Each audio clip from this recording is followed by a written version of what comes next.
guys, many Nigerians have been reacting to a video where bandits, one of their leaders was seen during a peace deal in Katsina State, was saying that it is the government that made them to become terrorists. Like you can see this headline here, says Nigerian government turned us to terrorists, bandits say during fresh peace deal in Katsina State. You are going to be watching the video that has left many Nigerians in shock. Confirming the video you are going to be watching later towards the end of this video, where, you know, there've been a lot of revelation on how the Northerners, you know, imported these bandits and they were just left, you know, uncontrolled and they were not pacified after they brought them in for political gain, and because of that they started raining havoc in Nigeria, and now their aim is just to Islamize the environment, and that is why they are targeting Christians in Nigeria. Just take your time, watch this video to the end, and you'll be seeing the other video that confirms that, see, these guys are being used and they are really being funded by, you know, very strong political powers. Take your time and watch this video. Let me know your thoughts in the comment section below. Now take a look. Bye. Thank you for your submission. And, you know, while you were speaking, Rufai shared this story, which I already have as well,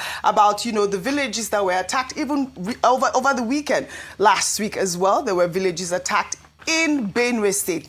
The details, the gory visuals are just heartbreaking. You know, they say several villagers are feared dead, while many others remain missing following a suspected herdsman attack in Anuwule community in Ogwelu, Ohimini local government area of Benue State. So we're calling on the security forces in Benue State to actually help us out with this reporting, because obviously we have our reporters on ground who would like to also share this sort of information with our security forces if they have apprehended the people that are behind this dastardly attack. Well, meanwhile, may their souls rest in peace. Meanwhile, armed bandits in Katsina State have made stunning allegations claiming the Nigerian government orchestrated their criminal activities and only now decided to call for peace during a peace meeting between Batagwawa and Karachi communities held on Saturday. One of the bandits declared they have stopped attacks following government intervention. The bandit spokesperson stated in a now viral video, and I quote, "It was the government that wanted us to engage in banditry, but now it has called us and told us to stop."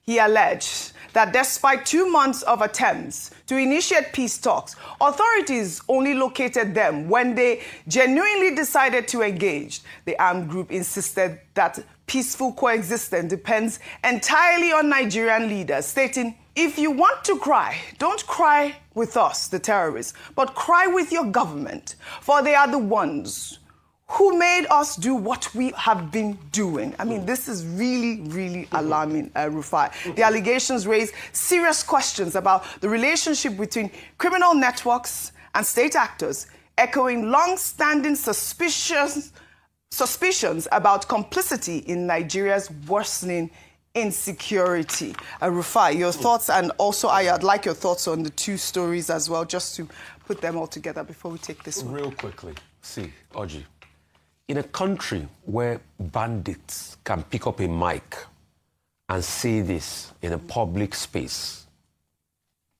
when did they say this? What has been the reaction of the government to it? You see, that's why I said a lot of the problems our government can solve if we are ready. And this attempt to make it be about Christians and Muslims is never true. My Muslim brothers, my Christian brothers, we are all one, united. Our adversaries are those that are using insecurity to hurt all of us. Let's not fall to their propaganda. Christians, Muslims, can't you see they've started again? They've started using our heads to knock each other. Christians, Muslims, can't you see that they're not talking about the killings of all of us as Nigerians? They are talking about us against each other. Christians, Muslims, we need to be united. Just like we all prayed together and we stood united during NSAS. We serve one God, the living God. Do not allow these actors to pit Christians against Muslims. Our adversary is the insecurity. I'm happy that Reverend Ayab is speaking up against this. So, didn't the data, although because I've not seen the primary data that Beacon Security had, but doesn't his data even justify the allegations of genocide? Mm-hmm. Genocide, when you go back to Lepkin's definition of genocide, It talks about intent to clear out, the cultural antecedents, physical assault and brutality. Over 100 churches. Doesn't it talk about it? And so when government was saying 81% reduction, but Beacon Security is saying there's been an increase. World Terrorism Index is saying Nigeria is now number 6 from the position of number 8 it was in 2023. Isn't it time for us to look inward? So government, this is at your doorstep. Terror bandits are now saying that you are the ones using them. And we've also seen allegations against government officials. We've also seen government officials do photo op with bandits. Right. We've also had government officials being mentioned. Government, if you love this country, release the list of the terrorist financiers that was released in Dubai. All right. And let justice and the killing end. All right. Well, Ayo, before I come to you, meanwhile, U.S. Congressman Riley Moore of West Virginia, who has been one of the leading voices in the American government's allegations of a Christian genocide, appeared on Fox News telling the public not to test President Trump's resolve on the issue. Moore stated that Trump is very serious about the issue and that Nigeria should instead use this moment as an opportunity to build a stronger relationship with the United States. Let's take a look. I've said this multiple times. Do not test this president's resolve. He is very serious about this. And I do want to highlight something that I've been saying constantly here, that this is actually an opportunity for the Nigerians to strengthen and deepen their relationship with the United States, where we could actually do some enhanced partnership capacity building with them to counter this terrorist threat that they have just spreading across their country. So I'm asking Nigeria, do the right thing here. Partner with the United States, help us protect the Christians in your country, and we will help you. This doesn't have to be all sticks. It can also be carrots here. Or we do have these kinetic military options on the table, which the president has made very clear he will consider. This is the point, Ayo. Well, Moore's comments in this interview appear to reflect a change in tone from the more aggressive rhetoric the public initially heard from President Trump and his threats to go into Nigeria guns a-blazing. The congressman has suggested that cooperation might be possible for both countries to strengthen their relationship with one another. And this is what I have been preaching on this table. Ayo, a quick sum up, and then we'll take our milestones. All right, so the video with the bandits just justifies what I said earlier about the government knowing who these terrorist financiers are. They know who the people who are behind them, and they can go after them if they have the political will. Now, this is where the U.S. comes. Yes, we can argue about whether or not the U.S. has Nigeria's best interest at heart, but when that tweet or that ex post by Donald Trump has changed the trajectory of things for Nigeria. We're at least now talking about insecurity. It's now on the front burner more than it's ever been, at least in recent times. And so for that reason alone, I am happy for that ex post. Now, going back to the advice by Pastor Adeboye saying that let's diplomatically have conversations with the United States and show with evidence that we can handle this issue. But can we have partnership in terms of support? The best way that America can help Nigerian Christians or Nigeria as a whole to tackle insecurity is to work with the government, because whether or not America cannot situate its boots on ground forever, they will have to go back. So can they empower or work in synergy? So from intelligence, what they're saying is that let us be aware of the dates you're coming, if you're coming, when you're coming at all. Work with the Nigerian security apparatus, because at the end of the day, whatever is left in terms of mopping up the rest of what they've done, it's the Nigerian army that will do that. And so the Nigerian army has to be empowered, equipped in collaboration with the United States to ensure that we tackle insecurity. We have the solution. Let's work in hand with another power that has even better capacity to handle these issues. I mean, the government has shown, the Nigerian government has shown that they have a listening ear, right? I mean, I know that they are listening at this point. What we need is a collaboration, and I will keep emphasizing that the best that I can. Nigeria will survive. General Overseer of the Redeemed Christian Church of God, Pastor Enoch Adeboye, has urged President Bola Ahmed Tinubu to move swiftly and diplomatically to persuade U.S. President Donald Trump to delay any action against Nigeria for at least 100 days. Speaking at the November Holy Ghost service at the Redemption City in Ogun State over the weekend, Adeboye warned that the situation requires wisdom and speed rather than confrontation. The pastor advised President Tinubu to find a way to convince Trump to delay actions, then return home and give security chiefs a 90-day ultimatum to eliminate terrorists or resign. Adeboye warned that no foreign power, not China nor Russia, would intervene to defend Nigeria if military conflict erupted, calling for immediate exposure of terrorism sponsors and stronger accountability within security forces. Now, Ayo, this pastor Adeboye's counsel, reflects the gravity of Nigeria's predicament at the moment, caught between Trump's threats and our own persistent insecurity crisis. Meanwhile, U.S. President Donald Trump over the weekend announced that America will boycott the G20 summit scheduled to hold in Johannesburg, South Africa later this month, citing claims of white persecution in the country. Trump described it as a total disgrace that South Africa is hosting the meeting of leaders from the world's largest economies, alleging that Afrikaners are being killed and their farms illegally confiscated. The claims of white genocide in South Africa have been dismissed by political parties in the country, including those representing Afrikaners and other white communities. A South African court in February ruled the allegations as clearly imagined, while the government described them as widely discredited and unsupported by reliable evidence. South Africa's foreign ministry expressed regret over the White House decision, stating that Trump is orchestrating an imagined crisis using the painful history of South Africa's colonial past, insisting that crime affects all South Africans, regardless of race. Well, Trump's genocide claims of white South Africans and the government's denial mirrors his claims of Christian genocide in Nigeria that Nigerian authorities have disputed, pointing instead to complex ethno-religious conflicts affecting both Christians and Muslims. I'd like your thoughts before I go to this story, Ayo, and also would like your thoughts as well on this particular story. But I don't want our viewers to lose the conversation with Pastor Adeboye advising President Tinubu to have Trump to hold off, and so that he can talk with the military chiefs, and also the fact that the U.S. president at this moment has boycotted that G20 summit in South Africa. He even challenges South Africa being a member of the G20. But let me put that so that we don't lose, like you said. I think it's important because there are a number of voices now speaking and now even trying to make it a Christian versus Muslim fight, whereby we're now losing the essence of what the issue is, which is that there is insecurity, there are Christians being killed in some parts of the country, freedom of religion, despite it being guaranteed by the Constitution, is not implemented or enforced in certain parts of the country. Now, Pastor Adeboye speaking up on Friday, I watched his speech, some people might consider it as long overdue because people have been calling for Christian leaders in Nigeria to speak up and share their own reality.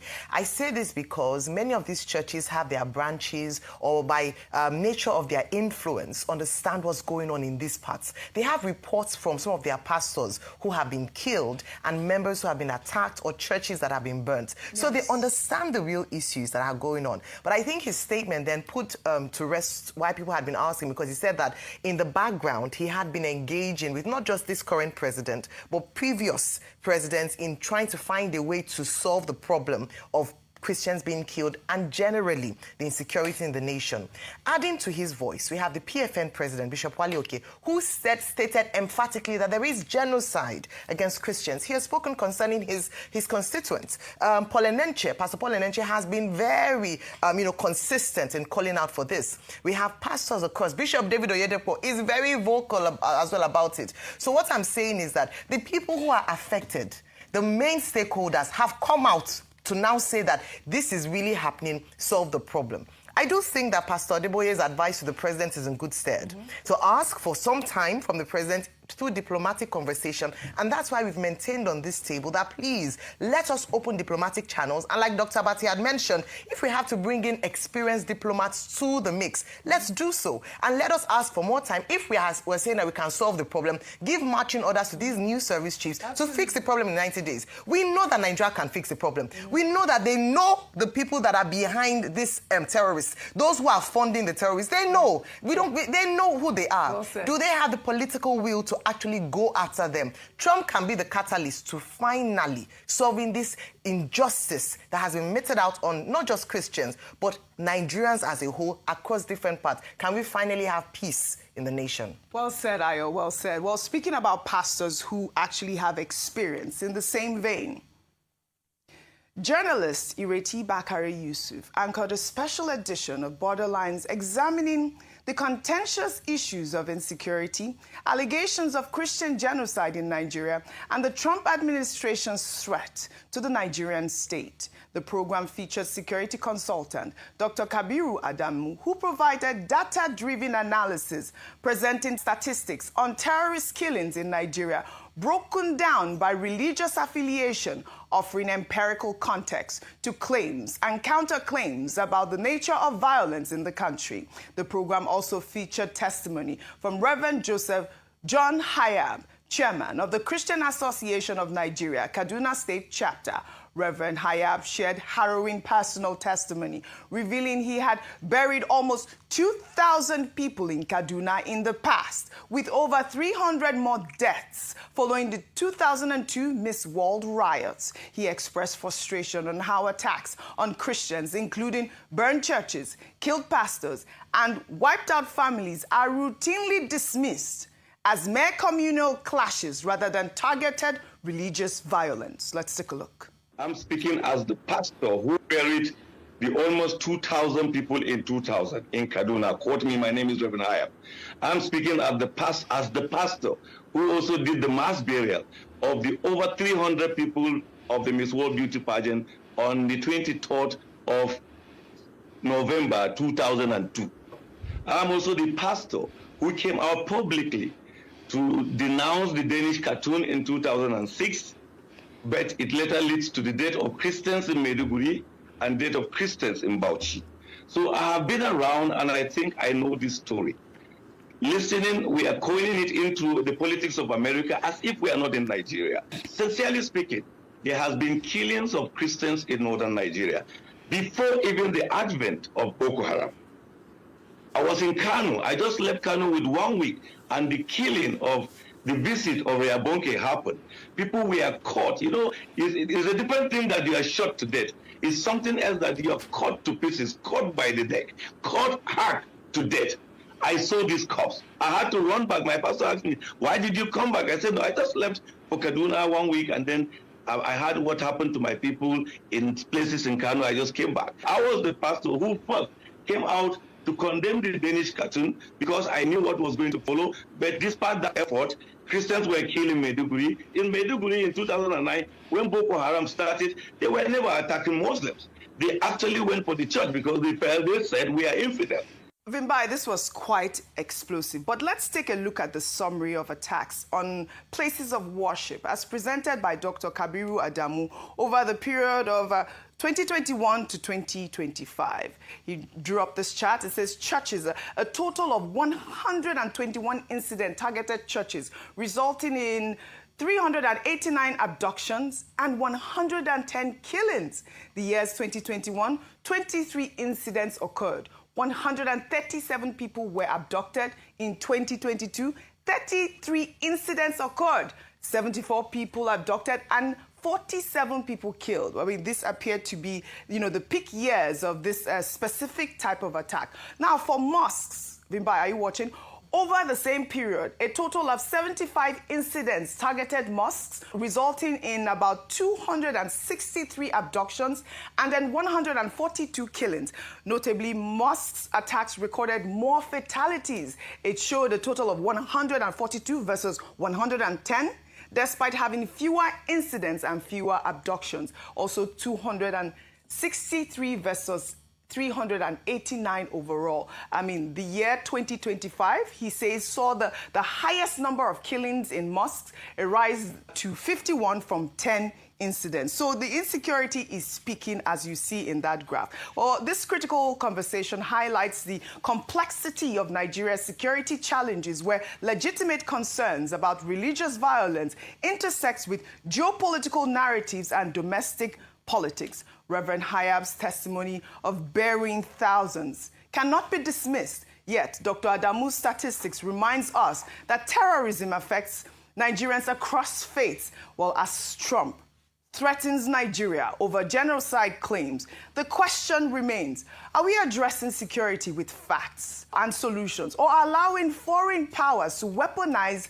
our tragedies for their own political agendas? And these are the sort of questions that are out there. And I think that this is what the federal government needs to study. These are people that are speaking. We have security experts. We have pastors, we have priests that are willing to give account. I remember that we hosted the Arewa community here, and one of the statements that I took dear to my heart was, why was it that the federal government left this whole insecurity issue until Trump wrote that tweet, instead of setting up a judicial panel of inquiry to have all these actors come and we investigate and tackle the problem, which is what I think should happen now, as Pastor Adeboye has also suggested. Your thoughts? Gosh, there's so many things that come to mind with this, OG. I think number one is data. Data, data, and data. I have to continue to emphasize that, because we see independent people coming with, with various elements of their data, with their own research, which is important. However, this is where we now see the vacuum that has been created by the fact that we're missing data. We're missing official, verified data. Now, again, I think I want to echo what my colleagues have already said. Ayo and Rufai have already said. Let's be careful about breaking this down into, Christian and Muslim and so forth. And let's come together now and focus on the issue at hand. The issue at hand for me, OG, I think is the insecurity, number one, and number two, it being weaponized by foreign powers. Now, I love that you brought South Africa, because let's bring that into context. Over the past 24 hours, the group that went to report white genocide, that's AfriForum, that went to report that to Donald Trump, have actually backpedaled. And they've come back and said that, oh no, they never said there was a genocide and they're sorry. Now, this is an important thing to note, because in the South African context, there isn't this data that we're seeing concerning Nigeria. It doesn't exist in South Africa because the genocide genuinely doesn't exist. There's no evidence of it whatsoever. However, we already see what a false allegation has done. G20, you don't have the United States coming. In terms of tariffs, economic warfare, it's gotten worse with the United States. So the relations between the two countries have become so frosty, and it's impacting the average South African now, because jobs are being lost, because American investment and American business that used to engage in that country is no longer engaging. Right. So why do I say this? I say this because it still brings us back home, that even if we are to seek alliances and assistance, the root foundational issues are here at home, and only we can address them. They can come, they can advise, they can do all of those things, but ultimately the core issues here are that there is insecurity, but also that there's a lot of national healing that needs to happen between various groups and various ethnicities, whether it be by religious divide or whether it be by ethnic divide. There is national healing that needs to happen, so that this mutual animosity that exists between groups can start to be tempered down. 1992-93 in Kaduna, a riot broke out which they call the Zango Kataf riot. I was a young boy, very, very young then, and people were killed in scores. If you are not an Hausa person practicing Muslim in Islam, they were killed. Especially if you are from the southern part of Kaduna, the tribes from the southern part of Kaduna, they were massacred. It was called the Zango Kataf riot. And if the next thing they do is to burn churches, kill Christians, and then if they are done with that, then they focus on businesses that is for Igbo people, Igbo-owned businesses, and they destroyed it. I grew up knowing that Christians are an endangered species in Nigeria. In the year 2000, when the Sharia riots, how many of you have heard of the Sharia riots? Hundreds of thousands of people were killed in Kaduna. I can remember vividly that we had to defend our house from people. They brought some Fulani boys and they faced our house. They were shooting arrows. They were stoning our zinc. They spot our zinc, shooting arrows. Even though I was a Muslim then. Even though my father was a Muslim then. But because majority of the people in our compound were Christians, so they were willing to destroy every one of us because we're living with Christians. I can remember a particular church in Mando, for those that know Mando, in Kaduna, called Chapel of Redemption. That church was destroyed. And so from that time, anytime there's a little hanky-panky in Nigeria, the first target is churches and Christians. And this has prevailed for a long time. That even if there's a problem with in another country, the Muslim and the Hausas in Nigeria will rise up and begin to kill Christians. How many of you remember the Miss World crisis in 2002, 2001, 2002? That somebody drew a picture of Muhammad or something in France, long away in France, and they began to fight in Nigeria. Are you following me? Christians are endangered species. Now let me give you, and that's how it has continued. Scores have been killed, and they focus on regions where there is a mixture of both Christianity and Islam. If you look at states like Kaduna, states like Plateau State, states like Nasarawa, states like Taraba, states like Benue, states like Bauchi, states like Gombe, states like Borno. These are places where they focus on because they intend to eliminate every living Christian in that place. Anybody that debunked it is a total lie because I have grown and lived in the north. I've spent 80 to 80% of my life in the north, so I understand this thing. Several times, I cannot forget the Sharia riot. We were running for our lives. Even though we're Muslims, but we're still running because as far as you are not of that ethnic group, practicing what they practice, you are a victim. You can be burnt alive. Many of us saw human beings that were burnt alive, like roasted like yam. And it has been going on for a long time. The genocide against the Christian faith. Are you with me?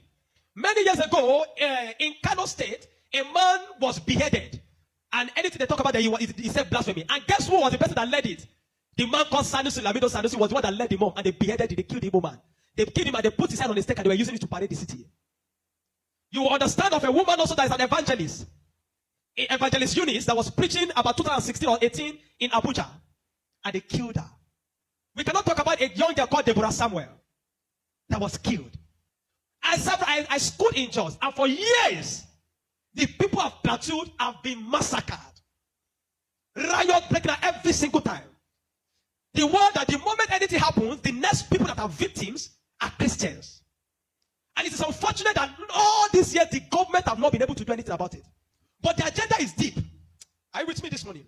Why am I saying? Because I don't want us to be an ignorant people. If we are ignorant people, they will control the narrative. And these days, let me tell you this truth. God will not come and fight for you. Remove that thing from your mind. If Christians don't rise up, pray from now till tomorrow. God is not coming to fight for you. Are you with me? Now, in the year 2009, Boko Haram started. Boko Haram started because of a section. It was a political movement. They created Boko Haram as a political talks to bring confusion into the government of Goodluck Jonathan. And to be able to, destroy any opposition, starting from Borno State, under the watch of a man called Kashim Shettima, which is now the vice president of Nigeria. Kashim Shettima and the other man, Ali Mohammed Sharif. These were the people that started the business of Boko Haram as a political talks to be able to oppose their opponents. But after a time, the ideology grew and they began to destroy. Now, it became a problem and they began to use it to destroy, bombing here and there. In 2009, 2010. As of 2010, a man led a meeting in Jos. Are you with me? He led a meeting that they were going to annihilate Christians within the locality of Plateau, Borno, Plateau, Bauchi, Kaduna, and Nasarawa. And he said they are going to perform jihad. They will bring jihad and they will go to kill them. If the Islamic leaders are not willing to lead them, he is ready to lead the movement. I have the minute of that meeting in my phone presently. Guess who is that person? Issa Pantami, that was the former minister of communication under Buhari's regime. And several times, these are people that are terrorist sympathizers. And that is why the Nigerian army has not been able to win the war against the terrorism. Because the terrorists have infiltrated the Nigerian ranks, the army ranks, so they cannot win the war. That said, Osama bin Laden was a better Muslim than he is. He was sad when Osama bin Laden was killed. And he has said it several times that Boko Haram should not be killed. He said they are their Muslim brothers. How do you win a war against terrorism? When there are people high in government that are sympathizers to terrorism, how do you win that war? Now, there are 4 categories of insecurity or people that are causing insecurity. Number 1, you have Boko Haram. Number 2, you have bandits. Number 3, you have Fulani herdsmen. Now I'm going to show you how they are connected. Many people don't know. The Boko Haram and the Fulani herdsmen have one mission. The mission is simple: Islamize Nigeria.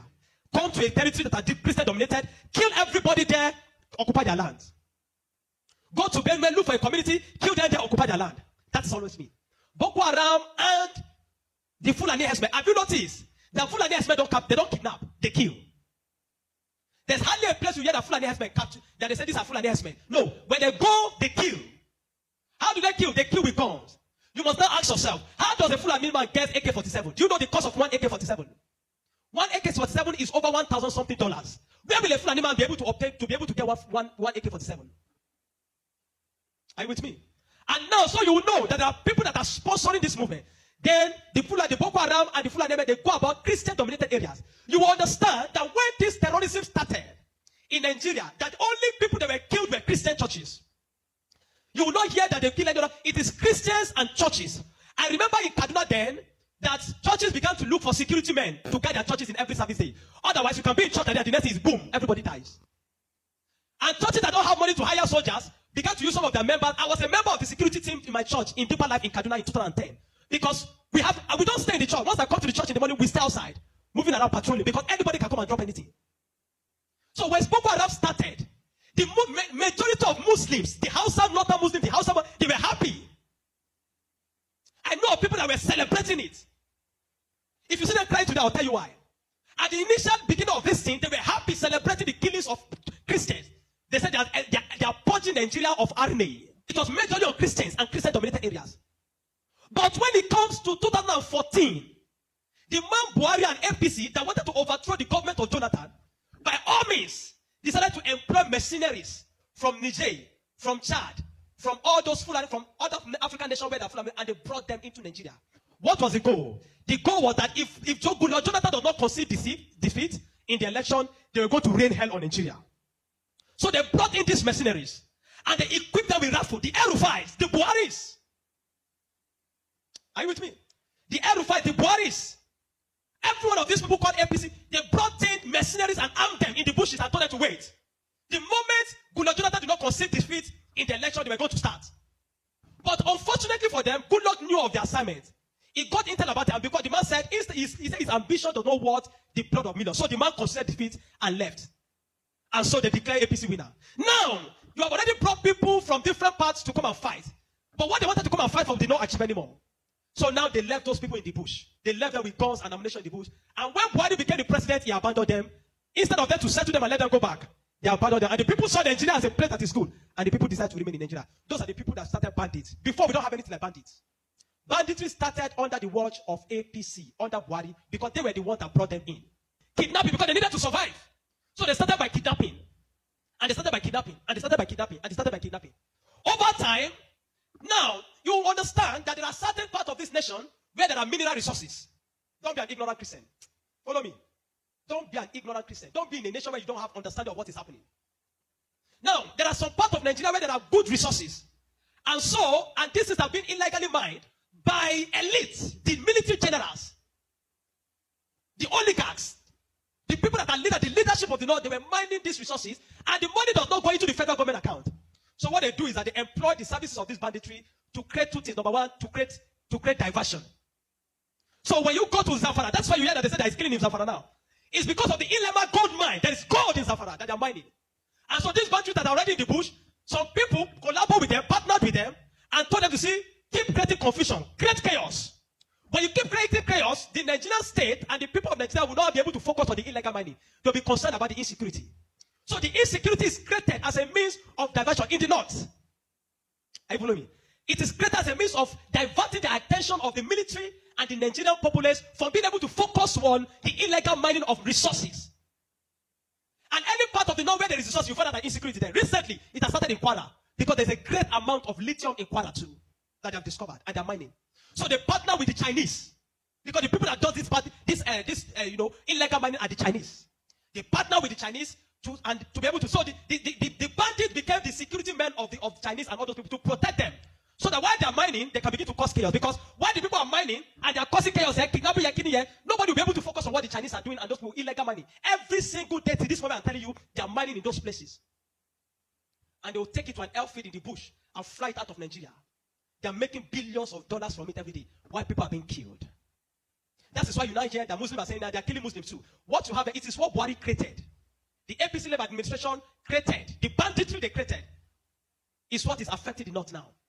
Because the people they brought to come and kill Nigeria in 2015 did not succeed because good luck relinquished power to them. And now the people have become thugs. They have become tools to be used in the hand of men that are using them to secure their illegal gold mines. And that's why you kill them. That's why you hear that they say they are killing Muslims. Now, the Christian persecution and genocide has been there. So you find that at the other part, the Muslim and the Fulani men keep going around killing in all those parts. And the Christians and the churches have been silent for too long. This evil has prevailed in Nigeria because the righteous men have been too quiet. If we're ever going to win against insecurity in Nigeria, Nigeria must put two things Nigeria must do. Number one, Sharia law must be completely abolished in Nigeria. Because Nigeria is not an Islamic state. Why will Nigeria, some part of Nigeria, be practicing Sharia? The law guided them, constitutional law, that believe that if somebody deserves to die because he speaks against his God. Can an Hausa man insult Jesus and I kill him for insulting Jesus? But somebody believes when you speak against Muhammad, you deserve to die. How do you live in a country with somebody that has that kind of mentality? The military have become complicit. They are compromised. Nigerian military cannot win this war. 20 years from today, I'm telling you, 20 years from today, this thing of insecurity will not end because there are people that are enjoying it, benefiting from it, and reaping from it. If Nigeria wants to win this war, partner with America. Let them come and militate. I mean, if you have seen that in Kanu yesterday, some people were protesting that they don't want America to come. Because they believe what they have been told is that if America is coming to kill Muslims, and the man said he wants to come and kill terrorists, but they are protesting. Anybody that is negotiating, people like Ahmed Gumi, Sheikh Gumi should be locked away. A terrorist sympathizer is a terrorist. A man that believes that you are not supposed to kill a terrorist is himself a terrorist. A man that believes that we should go and negotiate. How do you go and negotiate with terrorists? Because you see, terrorists are not just criminals. They are working with the wrong ideology. A man that believes that killing he has nothing to lose. How do you negotiate with a man that believes that killing himself is going to meet their God in heaven to collect 72 virgins? How do you negotiate with such a person? A man like Sheikh Gumi should be locked away. A man like Ali Muhammad Bushari should be arrested. You want to win against terrorism, you must go brutal. No nation win against terrorism by pampering them. The custom is taking rice, seizing rice from Nigeria and taking it to terrorists in the bush that they need to take care of them because they are human beings. To know. The moment you have become a terrorist, that you see that taking the life of your fellow human being is nothing, is to please a God, then you don't deserve to live. Children of God, I'm not going to ask you to pray because this is not a period of prayer. This is a period of action. Reverend Dr. Ezekiel from Jos, the man have been speaking, have created attention. Not for once have they invited the man for interview because they don't want to give the man any airtime. But you see, any little thing they will call Gumi and give him microphone. Gumi, they are inviting Gumi up and down. The media is complicit. The Nigerian military are complicit. You can't win war with this Nigerian army, not because they don't have the capacity, but because they are compromised. Buhari created banditry. The people like Gumi and the rest of them, they are the people that facilitated the idea of Boko Haram. And today, some of them are your leaders in government. Most of them are moving free. Not one have been arrested. Kabiru Sokoto that bombed Nyanyan in 2011. When they rearrested him, guess where they got him? In the house of Shetima in Abuja. What is he doing in the house of Shetima if Shetima doesn't know him? But today, Shetima is your vice president. How do you win a war where terrorists are ruling you? Where terrorist sympathizers are moving around? This is not a period to say we are praying. No! This is a period of wisdom. This is a period of action. Churches in the south have no idea. They sit in their cozy churches with us employ them. They don't know what it means to be in the north. They don't know what it means to be running for your life. That every Sunday in the church there in Kaduna, when they say let us pray, everybody's praying with one eye open. Because you don't know God might go up at any time in the church. The Nigerian church must rise up. There's an agenda. And if you read the minutes of that meeting in 2010 led by Isa Patami, you will not believe it. I have a recording of his messages. Where's Appeal? Where he said, why will they be killing their people? He said, why will they be killing his Muslim brothers? Referring to Boko Haram as their Muslim brothers. How do you win with such a people in government? And that guy was a minister under Buhari for 8 years. Do you know what I'm telling you this morning? You are a Nigerian. If you are not aware of what is happening around you, in a short time, one day your calamity will just come. You will not know how. Are you with me? The banditry that is destroying them in the north was created by the people Buhari brought for mercenaries to destroy Nigeria in 2015 in case he did not win. Unfortunately, he won, and those people were left without fight. And they began to use the weapons that have been provided for. These guys have sophisticated their weapon. They move logistics, move money in dollars. Where do you think they're getting it from? You think it's from the sale of cow? No. The Bible says, watch and pray. We have been praying. This is the time to do what? To watch.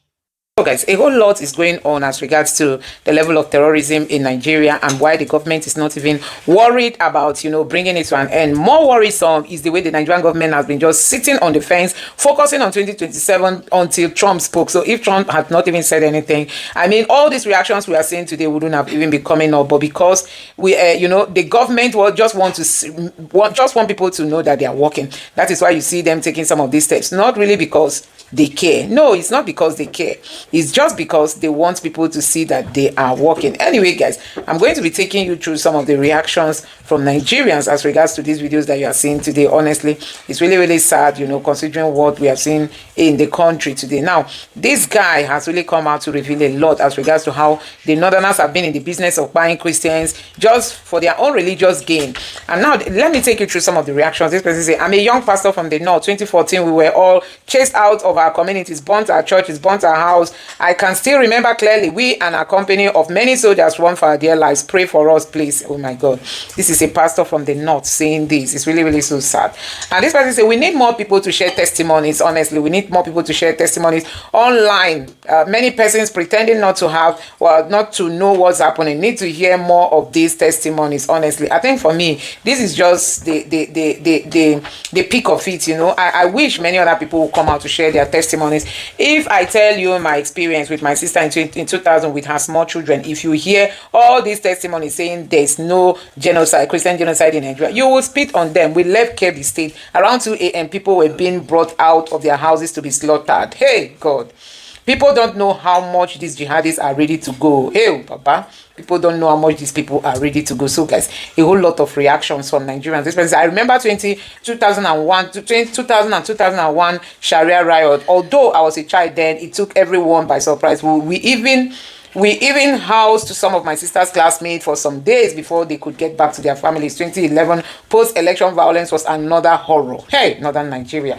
And this person say, if I had self-defense, it means I will be alert.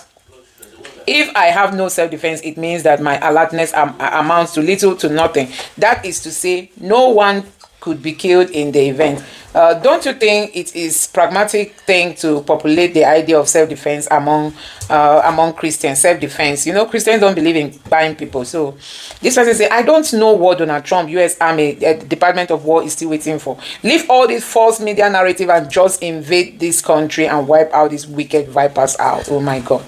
And this other person here says, I totally agree with the man. Christians should wake up, for only depending on prayer. Khan has to step in and protect this man by all means. But I'm afraid, he's also afraid of talking. These are the kind of people that really need to come and speak, because this guy has shown that he really knows a lot. May God help us in Nigeria. Wow, so much detail. And this person say, we Donald Trump, please act swiftly, we beg. So Nigerians are calling on Donald Trump not to waste any more time, because Trump saying he's giving Tinubu time to do the needful. If Tinubu doesn't, then he will come in. But as it stands now, we've not seen the Tinubu's government doing anything, We've not seen the Tinubu's government doing anything. And not when Trump come now, they will say Trump came. They will say Trump came. So you can imagine, this is really, really so sad, considering what is happening. So there have been a lot of reactions, and there's this guy that is also from, I think he's from Plateau State. He always grants interviews on the level at which people are being fired in Nigeria. Now, let's take a look at this. This one is saying, opening of Vienna conference against persecution of Christians by a Hungarian minister. So finally, oh my God, Vienna holds conference for persecuted Christians. Let me see if this is really the fact. This is really good, because Trump is raising alarm. Tell me if European Union has not been there to know that Christians are being fired all this while, only for us to hear that they are now beginning to speak up. It's better they speak up. Anyway, I just hope that the needful is being done at this moment to save Christians in Nigeria, because they just want to Islamize the country, and they are ready to do that at all costs. Vienna Conference Against Persecution of Christians by Hungarian. I think here it says Vienna Conference. There's no record of specific conference matching the exact word. Vienna Conference Against Persecuted Christians. Okay, I think I have something here. Let me get more updates. Budapest, Vienna Conference. One step closer to the world peace through rule of law. I think this one happened. It's not a latest thing, but let me know why it is being posted now on the social media. Now, let's take a look at some of the reactions. This person said, repentant terrorists to enjoy foreign education. Can you imagine? These are the things that make Nigerians more angry, you know. Oh, that's it. All I need most for my leader and get to be free from DSS and Nigerian cage. Help us, yeah. And this person said, what is the delay all about? The American soldiers should start invading Nigeria. And this person here said, please, the Biafran referendum should be discussed there. Nigeria has become human abattoir. We are opting out. Take your time and listen to this. Take your time and listen to this. Honestly, this guy has revealed a lot. Thank you, sir, for more grace to your elbow. Your effort is being witnessed. Please keep on fighting for the Igbos. You are the voice that can't be muted. Please use whatever strategy you can to get the full attention of the US Parliament and EU to save the Igbos. Thank you so much. So I just hope that all the steps that are being taken currently is going to mount to, you know, people being freed from what is currently happening in Nigeria. Guys, Babachi Lawal has come out to remind Tinubu and Buhari, the late Buhari and other IPC members, that they were the first to go to the US to lay complaint about Christian genocide in Nigeria. Why are they denying it now? Why are they denying it now? So you know that Buala Dani has been going all over the places trying to rescue Tinubu from, you know, his government being messed up. But guess what? They are not finding it funny. Now, let's take a look at how Nigerians are reacting to this, you know. This one says, Tinubu and Buhari were the ones that went to America to claim Christian genocide in Nigeria. Why is Tinubu now complaining about what Trump said? That is what Babachi Lawal is saying. Tinubu did not only say, he acted on this. Tinubu also tweeted. Babachi Lawal is a liar. He was the SGF under Buhari. Now, Tinubu and Buhari did not tell John Kerry that there was genocide of Nigeria. They all know Buhari couldn't have said that. They said there were killings in Nigeria and insecurity, and that position has not changed. Babachi Lawal, why mixing truth with lies? No evidence to show your exact statement. Rather, all talk was about Boko Haram and the general insecurity in Nigeria. Shehu Okimbaloye just sat there and allowed the lies. Is this what some Nigerian journalists have become? Now you want to hide the truth. Boko Haram, who were they targeting? Nigerians, especially with the Chibok girls. Is it not Christians? Are they not Christians? Tinubu, you stated no genocide occurred in Nigeria. Yet in 2024, Buhari and official Tinubu delegation visited US alleging genocide. Was this an attempt to garner US support to oust Jonathan? Nigeria needs to know. Rep Raimore, hope you are reading this. Exactly, I wonder why they are crying now. Oh my God. On 30th October 2017, he was sacked as Secretary of Government Federation. Report of alleged involvement in diverting crisis relief reform. The court has set him free from that misinformation. This picture was taken in Lagos, January 2015, when John Kerry and U.S. Secretary of State with President Jonathan and also President Buhari alongside IPC chieftain, including Bola Tinubu, regarding the upcoming 2015 election. Thank God you mentioned 2015 election, but I saw Obama there. Obama is there. I'm just wondering, where is this picture? Oh, Nigerians, Nigerians, I don't know. You know, unfortunately, this picture was taken lies in the highest order. This picture was taken in the US. You are trying to cover up for, hey. Did they not show you any picture? Do you know which picture he is talking about? You must be defending blindly, honestly.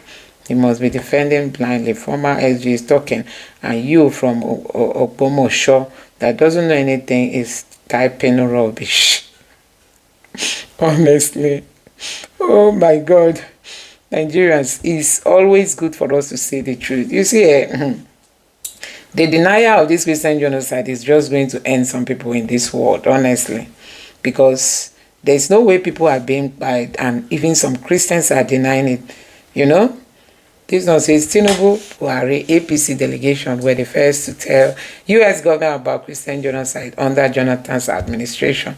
Tinubu and APC are evil. Muslims in Nigeria, particularly Killer Fulanis, sponsored by highly positioned politicians or political offices.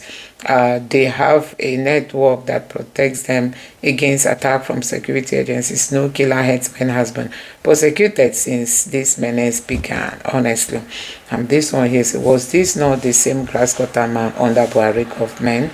And this one say, now they are saying there is none, the gods. You see how Jesus Christ does his thing back. He made them to do the right thing at the right time, no going back. Trump strike and body that stands in the way of the truth. Character like Babachi Allah lacks the moral right to talk, or as he now cares. He was in Buhari's government. What role did he play? You people, see, take the message and leave the messenger. Take the message and leave the messenger. That's just what I have to say, you know.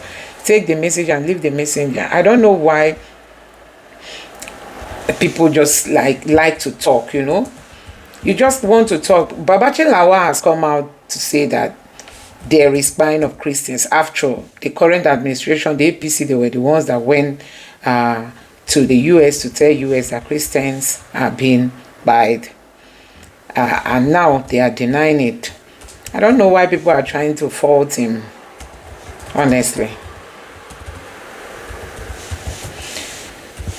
Take the message and leave the messenger. You see, take the message and leave the messenger. Honestly, the message is clear that APC is the cause of what we are passing through today. Some of these terror people have come out now to say that